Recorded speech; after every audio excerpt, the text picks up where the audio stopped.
Maintenant, une longue cimée pour nous manger. Tipa tipa, nous continuons, nous pouvons avancer. Traverse montagne, persécution, marécage, douleur et souffrance. Tipa tipa, nous pouvons avancer, nous faire confiance. Même si nous portons les bien lourd, nous n'avons pas besoin d'un bijou. Tipa tipa, Mesdames et messieurs, bonsoir. Et nous voici une fois de plus réunis au sein de Tipa Tipa. Aujourd'hui, avec le monde entier, les 5 continents, nous marquons une pause pour la célébration de la journée des océans qui a eu lieu hier. Les océans, source de vie, cette journée qui, après des débuts timides, a connu une grande ampleur puisque nous réalisons de plus en plus à quel point la protection conscientisée sur les dangers qui guettent nos océans, c'est très important.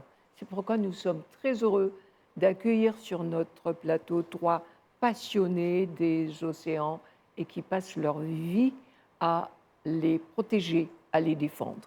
Nous avons Renée Euzé, nous avons Clarisse Couffourier, qui est la vice-présidente d'une fondation qui s'occupe justement de la protection des océans, et François Sarano, qui est le président d'honneur de la fondation et également le président de Longitude 181.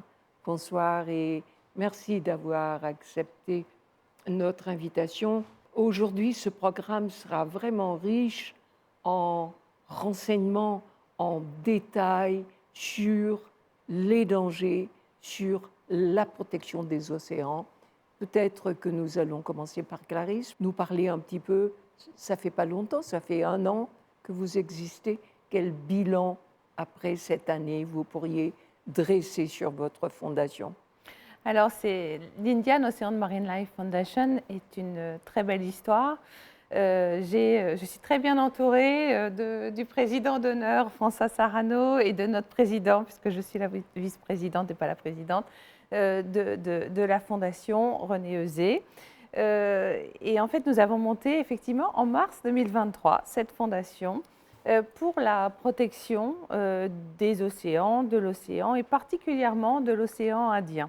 Et c'est une belle histoire en fait entre Mauriciens et Français, puisque à la base, en fait, ce sont des Mauriciens qui ont souhaité en fait cette fondation et qui sont Frances et Claude Quantat, qui sont âgés.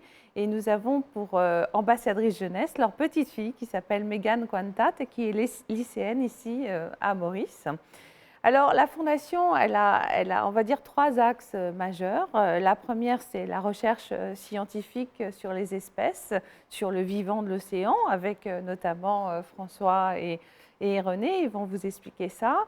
Et puis, le second axe, c'est la sensibilisation en fait, des populations à la protection de l'océan. Et c'est ainsi que nous allons aller dans les écoles de Maurice. Enfin, nous allons déjà, d'ailleurs, dans les écoles de Maurice, mais pendant 2 ans, nous irons à la rencontre de 20 000 enfants dans les écoles de Maurice. Et puis, le troisième axe, c'est la diffusion de la connaissance en fait, de l'océan Indien à l'international.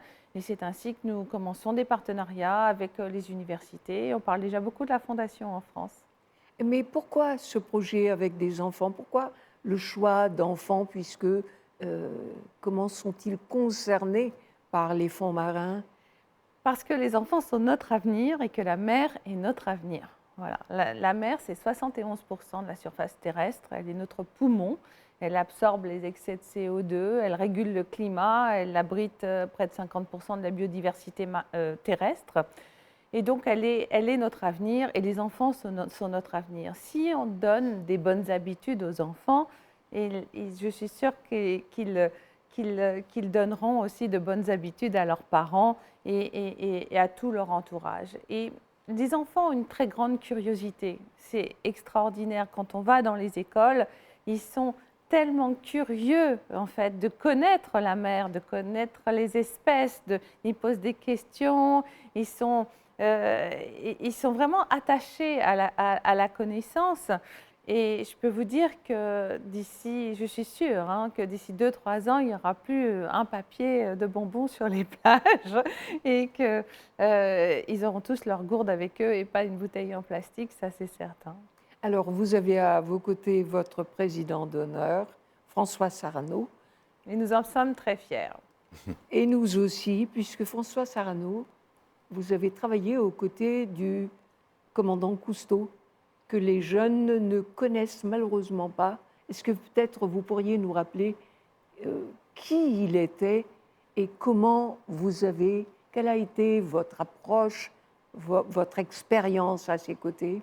Alors, le commandant Cousteau est un explorateur extraordinaire qui a ouvert l'océan au monde dans les années 40, juste après-guerre. Il a mis au point avec Émile Gagnan un appareil qui permettait de respirer librement sous l'eau pendant des heures. Et là, tout d'un coup, il a révélé au monde que sous la surface de l'océan, 360 millions de kilomètres carrés de surface au-dessous de laquelle personne n'avait rien vu, il y avait de la vie. C'était brutalement sur les écrans de cinéma et de télévision, Mars, une planète nouvelle, mais avec des millions de vivants. Et des millions de vivants d'une diversité incroyable. Des couleurs, des formes que personne n'avait même imaginées, même pas Jules Verne, mais formidable. C'est lui qui a fait ça. Et puis après, il s'est dit qu'il fallait explorer, non seulement pour montrer, mais pour comprendre. Donc il a amené de la recherche. On partait sur la Calypso, qui était un bateau formidable, qui nous ouvrait toutes les portes. On était accueillis partout pour essayer de comprendre ce monde, afin déjà de mieux le préserver, parce que tout le monde avait pris conscience très tôt que notre exploitation, qui était mal menée, eh bien, blessait l'océan et tout son grand peuple, en particulier les cachalots. Lorsqu'à bord de la Calypso, dans les années 80, nous essayions de plonger avec les cachalots, nous ne pouvions pas. Ils nous fuyaient parce que les quelques rescapés du grand massacre des années 1960, eh bien, étaient terrorisés juste en attendant les moteurs.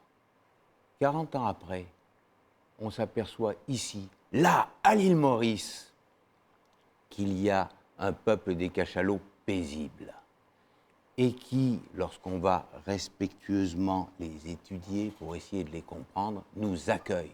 C'est une révolution qui montre deux choses. La première, que quand on prend des bonnes mesures, c'est-à-dire qu'on arrête d'agresser, eh bien, les animaux, les écosystèmes reprennent souffle et vie et peuvent renaître. C'est ça qui est important à dire. Oui, aujourd'hui, nous avons trop agressé, mais c'est possible d'offrir à nos enfants une mer plus riche que celle que nous connaissions il y a quelques années. C'est possible. Mais il faut un petit effort. Et il faut surtout immensément de respect.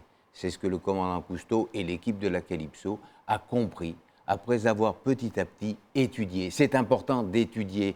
La science, c'est pas pour s'amuser. La science, c'est pas simplement pour amener des choses nouvelles à comprendre. C'est pour mieux respecter. Parce qu'on ne peut respecter l'autre que quand on a compris quelle place il lui fallait, quel besoin il avait. Vous avez une fondation, une organisation, vous-même en France, qui s'appelle Longitude 181. C'est bien ça? C'est bien ça. Alors, c'est quoi cette longitude 181? Alors, la longitude 180 n'existe pas. Ça Voilà. s'arrête à 180, les longitudes.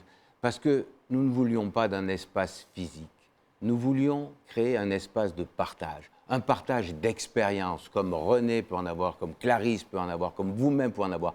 Les expériences sont importantes à partager parce qu'elles construisent le monde et qu'on peut les offrir à nos enfants, à ceux qui vont nous suivre. Parce que nous avons fait des erreurs et que nous avons compris de ces erreurs comment il fallait faire pour avoir un monde meilleur. Et donc cette association Longitude 181, qui s'occupe plus particulièrement des océans. On mène beaucoup de recherches, pas simplement ici, dans l'océan Indien, mais en Méditerranée ou en Norvège, sur les baleines, les cachalots, les orques, pour encore une fois comprendre, être sur le terrain, comprendre, avoir ces expériences de terrain, beaucoup de terrain, et les partager afin d'avoir un monde meilleur avec les autres vivants. Et nous avons René Euzet, qui un nom connu, puisque vous avez travaillé pour Thalassa pendant des années. Et d'ailleurs, c'est France Télévisions qui vous a baptisé l'homme qui parle au cachalot. Et donc, pourquoi avoir choisi ces cétacés plutôt que d'autres poissons? Disons que j'ai commencé à les connaître en 2011, lorsque l'Office de tourisme de l'île Maurice m'a demandé de réaliser un deuxième documentaire sur les fonds marins. Et donc, j'étais parti pour filmer Jacqueline Sauzier de la MMCS qui s'occupait des dauphins. Et puis, j'ai dit à Jacqueline, au bout de 2 jours de tournage, est-ce qu'il y aurait d'autres animaux? Et elle m'a dit, au large, il y a des cachalots. Et c'est vrai, j'ai dit, bon, je vais essayer de les rentrer dans mon documentaire, mais je n'avais aucune expérience. Donc, je suis allé me mettre dans l'eau, j'avais 1500 mètres de fond, j'étais tout seul avec ma caméra. Et on m'a dit, tu ne bouges pas, un cachalot va venir.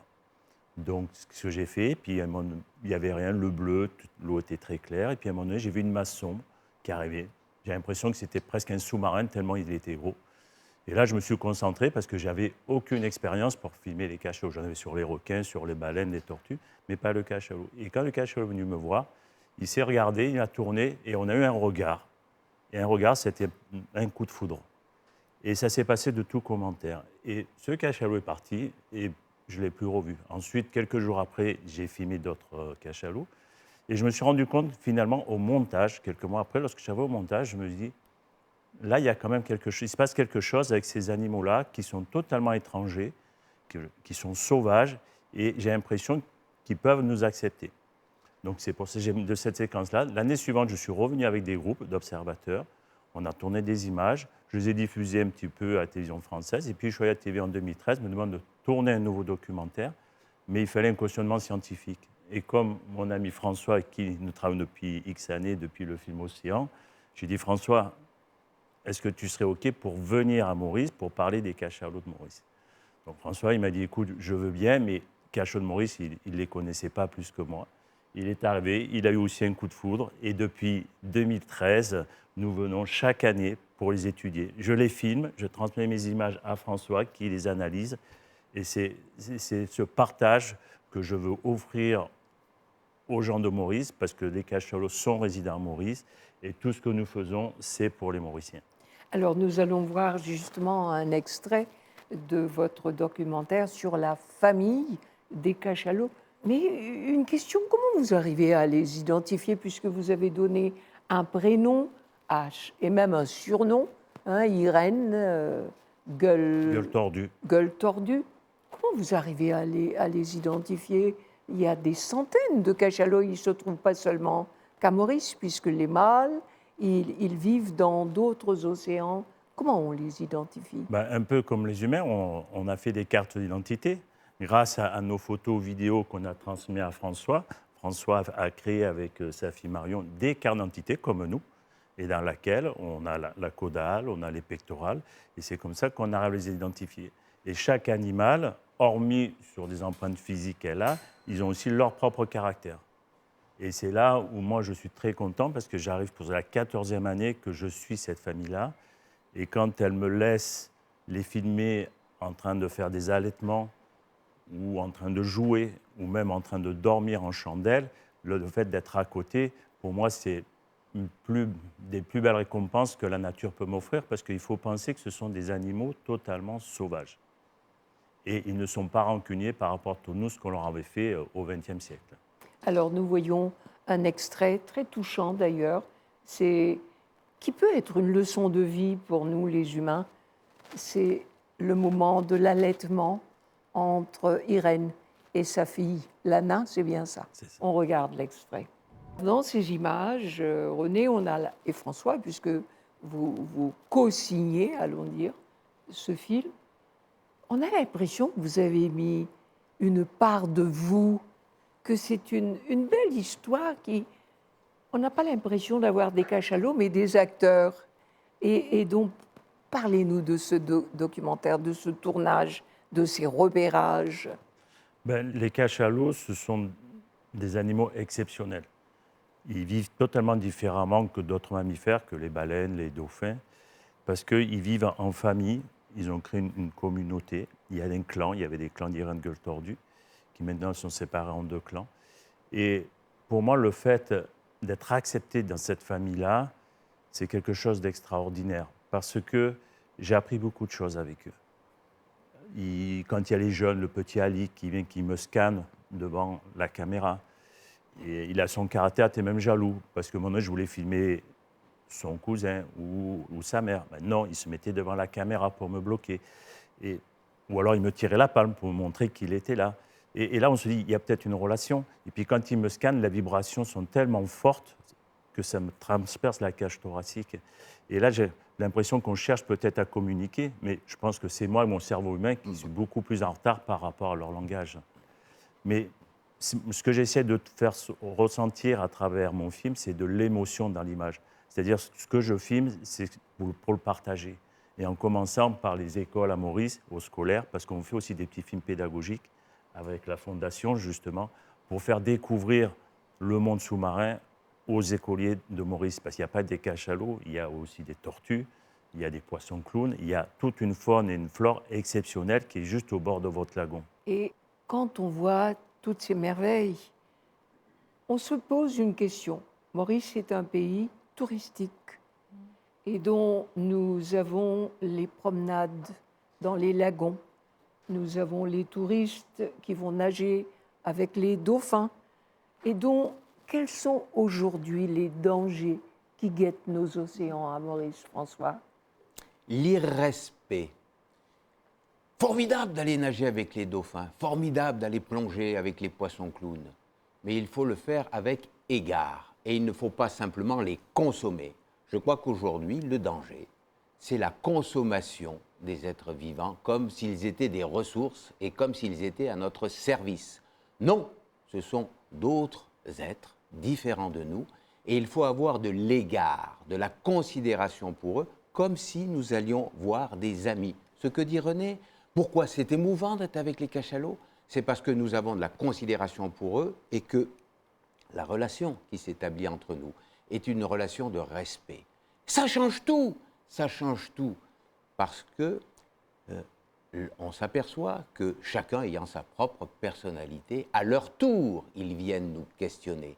C'est nous qui, d'un coup, sommes non plus les chercheurs, mais ceux qui sont étudiés. C'est nous qui, tout d'un coup, sommes ceux qui vont être apprivoisés. On croit que c'est nous qui voulons être les maîtres du jeu, c'est eux qui deviennent les maîtres du jeu. Et cette relation-là ne peut s'établir que si on est humble, petit, que si on est discret et si on a du respect pour les autres. Je crois que c'est ça qu'il faut changer. Et dans les écoles, il faut apprendre non seulement le nom des animaux, c'est bien de savoir le nom, c'est bien de savoir combien d'œufs ils pondent, c'est bien de savoir comment la mère allaite les petits. Non, il faut apprendre à rencontrer l'autre.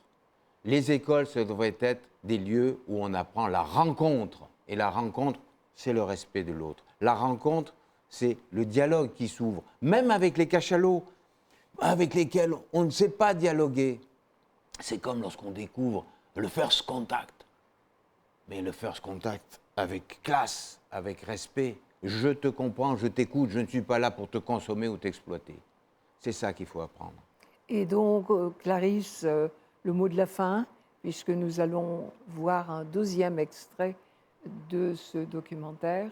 Le mot de la fin, si vous aviez aujourd'hui un appel au nom de la Fondation à faire à tous ceux qui nous regardent, puisque ce programme il va être en 2 volets. Aujourd'hui, nous parlons de la journée des océans. Est-ce que vous avez des activités pour marquer cette journée? Et aussi, il y aura des formateurs, vos sponsors qui s'intéressent à ce que vous faites, qui viendront dans un prochain programme. Donc, quel serait votre appel?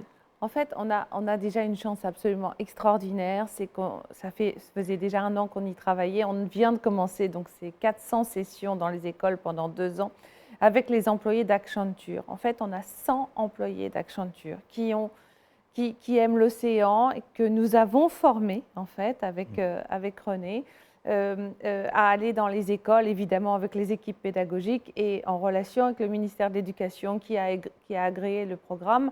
Donc, en fait, déjà, on va avoir 20 000 enfants porte-parole, 20 000 petits Mauriciens qui vont être nos porte-parole. Donc, ça, c'est déjà extraordinaire. Après, nous avons d'autres projets comme apprendre à nager ou d'autres projets qui vont arriver l'année prochaine, etc. Vous aurez l'occasion de nous recevoir. Voilà, je vous remercie beaucoup d'être venu aujourd'hui partager cette passion Merci à vous. avec nous. Et donc, comme nous avons toujours l'habitude de terminer ce programme sur une note positive, nous allons voir un autre extrait de votre documentaire, René. Magnifique aussi, c'est quand les pères viennent rencontrer, les mâles viennent, on pense que c'est pour l'accouplement, mais non, c'est pour reconnaître les enfants qui ne les ont jamais rencontrés. Parlez-nous de ce moment. Ben, c'est un moment exceptionnel parce que les mâles parcourent pour de 3000 km pour venir ici. Ils viennent ici effectivement pour s'accoupler, mais aussi après pour voir leur progéniture. Et lorsque j'ai eu la chance d'avoir un gros mâle qui émettait un son qu'on n'avait pas l'habitude d'entendre, on connaissait le clang du cachalot, et là, je le sais, dans le film, il est en vertical, et il met une succession de clones, et on voit tous les jeunes se mettre tout autour. C'était un peu comme lui souhaiter la bienvenue, c'était la fête. Et ça, être à côté et de filmer cette séquence-là, sans les déranger, et surtout qu'ils m'acceptent de les laisser filmer, pour moi, c'est quelque chose de magique. Et c'est pour ça qu'on a fait ce film-là, qui représente 10 années de travail. Et pour nous, notre plus belle récompense, c'est de vous le partager à vous, en commençant par nos amis mauriciens, parce qu'on vous dédie ce film qui est chez vous. Les images parlent d'elles-mêmes. C'est ici que nous prenons congé de vous. Nous vous remercions de votre attention. À dimanche prochain, et n'oubliez pas, Tipa Tipa, ensemble, nous avancer. Livrez-nous dans une longue cimée pour nous manger. Tipa tipa, nous continuons, nous pour avancer. Traverse montagne, persécution, marécage, douleur et souffrance. Tipa tipa, nous pour avancer, nous faire confiance. Même si nous portons les bien lourd, nous n'avons pas besoin d'un bisou. Tipa tipa, nous pour avancer vers royaume bon.